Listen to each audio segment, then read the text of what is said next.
নমঃ শিবায় নমঃ, নমঃ শিবায় নমঃ, নমঃ শিবায় নমঃ। কি যে শান্তি পাওয়া যায় সেটা বলে বোঝানোর নয়।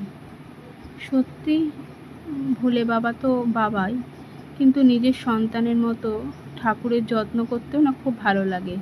তাকে সুন্দর করে ঘি মাখিয়ে, দুধ দিয়ে স্নান করিয়ে, জল দিয়ে স্নান করিয়ে, গামছা দিয়ে সুন্দর করে পরিপাটি করে নিজের মতো করে মুছিয়ে তাকে বিছানায় তুললে সত্যি আরও যেন নিজের মনে হয়।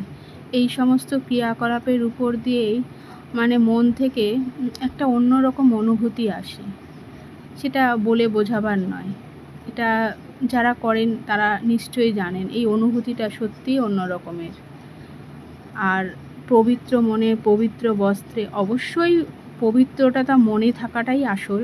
তুমি যেরকম পরিস্থিতিই থাকো না কেন, খেয়ে না খেয়ে, তুমি যেভাবেই থাকো না কেন, পুজো দেওয়াটাই হচ্ছে, মন থেকে পুজো দেওয়াটাই হচ্ছে আসল জিনিস আমি মনে করি। কিন্তু তবুও কিছু কিছু সময় বেশ শুদ্ধ বস্ত্রে ধূপ দীপ জ্বালিয়ে পুজো করার কিন্তু অন্যরকম একটা মানসিকতা তৈরি হয় নিজের মধ্যে। ঠাকুরের সিংহাসন সুন্দর করে সাজাতেও আমার খুব ভালো লাগে।